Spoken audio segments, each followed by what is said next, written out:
ನಾನು ಸಾಮಾಜಿಕ ಜಾಲತಾಣದ ಮುಖೇನ ನ್ಯೂಸ್ ಆಗಿತ್ತು. ಇವತ್ತು ತಮ್ಮೆದುರಿಗೆ ಬಂದು ಕೆಲವಾರು ಸಂಗತಿಗಳನ್ನು ಹಂಚಿಕೊಳ್ಬೇಕು ಅಂತಕ್ಕಂಥ ಮಾತಾಸಿಂದ ಬಂದಿದ್ದೀನಿ. ಹೇಳಿ ಕೇಳಿ ಇವತ್ತು ವಿಶ್ವ ಹಿರಿಯರ ನಾಗರಿಕರ ದಿನಾಚರಣೆ ಅಂತೇಳಿ, world senior citizens day. Yes, ನಾನು ತಮ್ಮ ಜೊತೆ ಹಂಚಿಕೊಳ್ತಾ ಇರ್ತಕ್ಕಂಥ ವಿಷಯ ಏನಪ್ಪ ಅಂದರೆ, ವಾಸ್ತವವಾಗಿ ನಿಜ ಆಯಸ್ಸು ಅಂತಕ್ಕಂಥದ್ದು ಇದೆಯಲ್ಲ, ಆಯಸ್ಸಿನ ಬಗ್ಗೆನೇ ವಚನಕಾರ ಒಂದು ಮಾತಾಡ್ತಾರೆ. ಬಸವಣ್ಣ ಒಂದು ಮಾತಾಡ್ತಾನೆ, ನೀ ಹುಟ್ಟಿಸಿದಲ್ಲಿ ಹುಟ್ಟದೆ, ನೀ ಕೊಂದಲ್ಲಿ ಸಾಯದೆ ಎನ್ನ ವಶವೇ ಅಯ್ಯ ಅಂತಕ್ಕಂಥ ಹೇಳ್ತಕ್ಕಂಥ ನಿಟ್ಟಿನಲ್ಲೂ ಕೂಡ ಒಂದು ರೀತಿ ವಯಸ್ಸಿನ ಅಗಾಧತೆಯನ್ನು ಎಲ್ಲವನ್ನೂ ಕೂಡ ತಿಳಿಸ್ತಕ್ಕಂಥ ಸಂದರ್ಭದಲ್ಲಿ ನನಗೆ ತೋಚಿದಂಥ ಅಂಶಗಳೇನಪ್ಪ ಅಂದರೆ, ನಮ್ಮ ಜನಪದರು ಒಂದು ಮಾತು ಹೇಳಿದ್ದಾರೆ ಅಂತೇಳಿ, ಹಿರಿಯರ ನಾಗರಿಕರ ದಿನಾಚರಣೆಯ ಸಂದರ್ಭದಲ್ಲಿ ಅವರು ಹಿರಿತನ ಕೊಡ್ತಕ್ಕಂಥ ಒತ್ತಿನ ಬಗ್ಗೆ ಯೋಚನೆ ಮಾಡಿದಾಗ ಅವ್ರು ಎಷ್ಟು ಚೆನ್ನಾಗಿ ಹೇಳ್ತಾರೆ ಅಂದರೆ, ಗುರು ಇಲ್ಲದ ಮಠ, ಹಿರಿಯರಿಲ್ಲದ ಮನೆ ಅಂತಾರೆ. ಒಂದು ಮನೆಯ ಶ್ರೇಯಸ್ಸಿಗೆ, ಒಂದು ಮನೆ ಸಾಗಬೇಕಾದಂಥ ನಿಜವಾದಂಥ ಸೃಜನಶೀಲತೆಗೆ, ನಮ್ಮ ಸಂಸ್ಕೃತಿ ಮತ್ತು ಪರಂಪರೆಯನ್ನು ಮುಂದೆ ಸಾಗಿಸ್ತಕ್ಕಂಥ ಒಂದು ವಾಹಕಗಳಿದ್ರೆ ಅದು ಖಚಿತವಾಗಿ ನಮ್ಮ ಹಿರಿಯ ಜೀವಗಳು ಅಂತಕ್ಕಂಥದ್ದು ನಾವು ನೀವೆಲ್ಲ ಒಪ್ಪಿರ್ತಕ್ಕಂಥ ಸತ್ಯ ಅಂತೇಳಿ. ಪ್ರಾಯಶಃ ಹಿರಿಯ ಜೀವಗಳು ಅಂತಕ್ಕಂಥವು ಅವರು ಯಾವುದೇ ಅಕಾಡೆಮಿಕ್ ಆಗಿ ಯಾವುದೇ ಶಿಕ್ಷಣ ಕಲಿಯದಿದ್ದರೂ ಕೂಡ, ಯಾವುದೇ ಕ್ವಾಲಿಫಿಕೇಶನ್ ಇಲ್ಲದಿದ್ದರೂ ಕೂಡ, ಜೀವನಾನುಭವ ಅಂತಕ್ಕಂಥ ಲೈಫ್ ಎಜುಕೇಷನ್ ಇದ್ರೆ ಅದರಲ್ಲಿ ಭಾರಿ ಪರಿಣಿತರು ಅಂತಕ್ಕಂಥದ್ದು ಯಾರ್ಯಾರಿಗೆ ಹಿರಿಯ ಜೀವಗಳ ಅಜ್ಜ ಅಜ್ಜಿಯ ಪರಿಚಯ ಇದೆ ಅವರಿಗೆಲ್ಲ ಗೊತ್ತಿರ್ತಕ್ಕಂಥ ಸಂಗತಿ ಅಂತೇಳಿ ನಾನಾದರೂ ಭಾವಿಸ್ತೇನೆ ಅಂತೇಳಿ.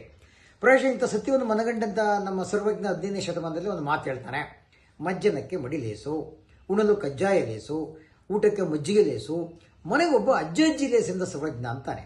ಪ್ರಾಯಶಃ ಹಾಗಾಗಿ ಒಂದು ರೀತಿ ಅನುಭವದ ನಿಗಂಡವು ಅಂತೇಳಿ ಎಲ್ಲ ಜೀವನಾನುಭವದ ಸರಕುಗಳನ್ನು ಅನುಭವದ ಆಧಾರದ ಮೇಲೆ ಒತ್ತಿರ್ತಕ್ಕಂಥ ಆ ಹಿರಿಯ ಜೀವಿಗಳ ಬದುಕು ಮುಪ್ಪಿನಲ್ಲಿ ಕೂಡ ಒಪ್ಪವಾಗಿರಬೇಕು, ಅದು ದುಸ್ತರ ಆಗಬಾರದು. ಅವರ ಕಡೆತನದ ಬಾಳಿದೆಯಲ್ಲ ಅದು ಸೊಗಸಾಗಿರಬೇಕು ಅಂತಕ್ಕಂಥ ಆಶಯವನ್ನು ಸಾರ್ತಕ್ಕಂಥದ್ದೇ ಈ ಹಿರಿಯ ದಿನಾಚರಣೆಯ ಮಹತ್ವ ಅಂತೇಳಿ ನಾನಾದರೂ ಭಾವಿಸಿ, ಅಂಥ ಸಂಕಲ್ಪವನ್ನು ಹೊರತಕ್ಕಂಥ ಮಹತ್ತರವಾದಂಥ ಜವಾಬ್ದಾರಿ ಕಿರಿಯರಿಗೂ ಬೇಕು ಅಂತಕ್ಕಂಥದ್ದು ನನ್ನ ಮಹದಾಸೆ ಅಂತೇಳಿ. ಕಾರಣ ನಿಮಗೆ ಗೊತ್ತಿದೆ, ಕನ್ನಡದೊಂದು ಗಾದೆ ಇದೆ, ಅತ್ತಿಗೊಂದು ಕಾಲ ಸೊಸೆಗೊಂದು ಕಾಲ. ಅಂದರೆ ಇವತ್ತು ಕಿರಿಯರಾದವರು ನಾಳೆ ಹಿರಿಯರಾಗೇ ಆಗಿರ್ತೀವಿ. ಇವತ್ತು ಹಿರಿಯರಾಗಿರ್ತಕ್ಕಂಥವ್ರು ಒಂದು ಕಾಲದಲ್ಲಿ ಕಿರಿಯರೇ ಆಗಿದ್ರು ಅಂತೇಳಿ. ಹಾಗಾಗಿ ಹಣ್ಣೆಲೆ ಚಿಗುರಿದಾಗ ಅಂತಕ್ಕಂಥ ಒಂದು ಮಾತಾಡ್ತಾರೆ, ಹಣ್ಣೆಲೆ ಉದುರ್ತಾ ಇರುತ್ತೆ, ಚಿಗುರಲ್ಲೇ ಚಿಗುರ್ತಾ ಇರುತ್ತೆ ಅಂತಕ್ಕಂಥದ್ದು ಅದೊಂದು ಲೋಕರೂಢಿ, ನಿಸರ್ಗದ ನಿಯಮ ಅಂತೇಳಿ. ಆ ದಿಸೆಯಲ್ಲಿ ಹಿರಿಯರ ಮೇಲೂ ಕೂಡ ಒಂದು ದೊಡ್ಡ ಜವಾಬ್ದಾರಿ ಇದೆ, ಕಿರಿಯರ ಮೇಲೂ ಕೂಡ ಒಂದು ದೊಡ್ಡ ಹೊಣೆಗಾರಿಕೆ ಇದೆ.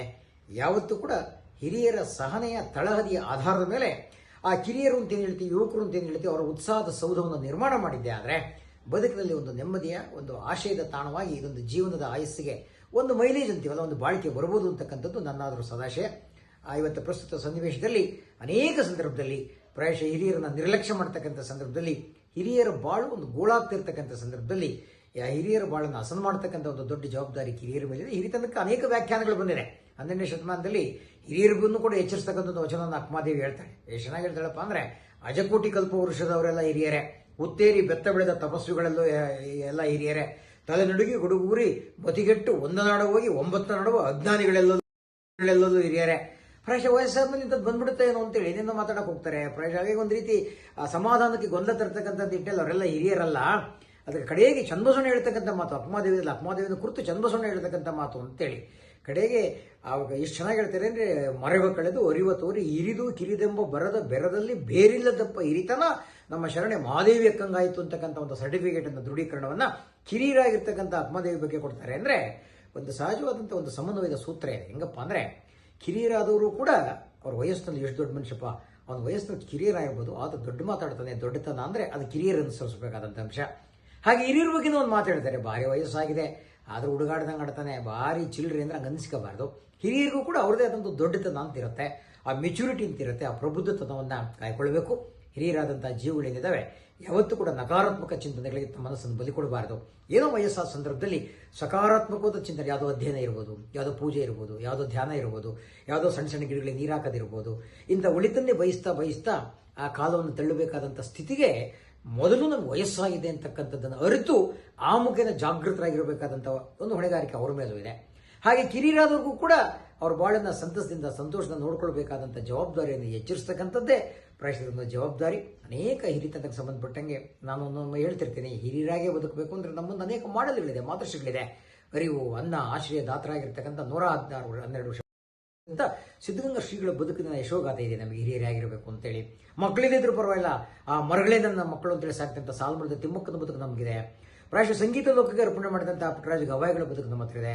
ಎಷ್ಟು ಜನದ ಬದುಕು ನಮ್ಮ ಎದುರಿಗಿದೆಯಲ್ಲ, ಆ ಹಿರಿಯರ ಬದುಕು ನಮಗೆ ಮಾದರಿಯಾಗಲಿ, ಆದರ್ಶ ಆಗಲಿ ಅಂತಕ್ಕಂಥ ಮಾತನ್ನು ಹೇಳ್ತಾ ಈ ವಿಶ್ವ ಹಿರಿಯರ ನಾಗರಿಕ ದಿನಾಚರಣೆಯ ದಿನ ನಮ್ಮ ಕವಿ ಗುಂಡಪ್ಪನವರನ್ನು ಮಾತಾಡ್ತಾರೆ. ಹೊಸ ಚಿಗುರು ಹಳೆ ಬೇರು ಕೂಡಿರಲು ಮರಸೊಬಗು, ಹೊಸ ಯುಕ್ತಿ ಹಳೆತತ್ವದೊಡಗೂಡೆ ಧರ್ಮ, ಋಷಿವಾಕ್ಯದೊಡನೆ ವಿಜ್ಞಾನದ ಕಲೆ ಮೆಳವಿಸೆ ಜಸವು ಜನಜೀವನಕ್ಕೆ ಮಂಕುತಿಮ್ಮ ಅಂತೇಳಿ. ಆ ಹಿರಿಯರ ನಿಜವಾದಂಥ ಆದರ್ಶಗಳ ಆಧಾರದ ಮೇಲೆ ಕಿರಿಯರ ಆಲೋಚನೆಗಳ ಸಮನ್ವಯ ಸಾಗಿಸ್ತಾ ಬದುಕಿಗೆ ಒಂದು ನಿಜವಾದಂಥ ಒಂದು ಸಮಾಧಾನವನ್ನು ನೆಮ್ಮದಿಯನ್ನು ತರ್ತಕ್ಕಂಥ ನಿಟ್ಟಿನಲ್ಲಿ ಸಾಗಬೇಕಾದಂಥ ಜವಾಬ್ದಾರಿ ಇಬ್ಬರ ಮೇಲೂ ಇದೆ, ಹಿರಿಯರ ಮೇಲೂ ಇದೆ, ಕಿರಿಯರ ಮೇಲೂ ಇದೆ ಅಂತಕ್ಕಂಥ ಮಾತನ್ನು ಈ ಸಂದರ್ಭದಲ್ಲಿ ಒತ್ತಿ ಹೇಳ್ತಾ ಆ ಹಿರಿಯ ಜೀವದ ಬಾಳು ಸದಾ ಹಸನ್ಮುಖಿಯಾಗಿರಲಿ, ಚೆನ್ನಾಗಿರಲಿ ಅಂತಕ್ಕಂಥ ಆಶಯದ ಮಾತುಗಳನ್ನು ಕೇಳ್ತಾ ಮತ್ತೊಮ್ಮೆ ಈ ವಿಶ್ವ ಹಿರಿಯರ ನಾಗರಿಕ ದಿನಾಚರಣೆಯ ಸಂದರ್ಭದಲ್ಲಿ ಎಲ್ಲ ಹಿರಿಯ ಜೀವಿಗಳಿಗೂ ಕೂಡ ತಲೆಬಾಗಿ ಶಿರಬಾಗಿದ ಪ್ರಣಾಮಗಳೊಂದಿಗೆ ವಂದನೆ, ಧನ್ಯವಾದಗಳು. ಶರಣಾರ್ಥಿ.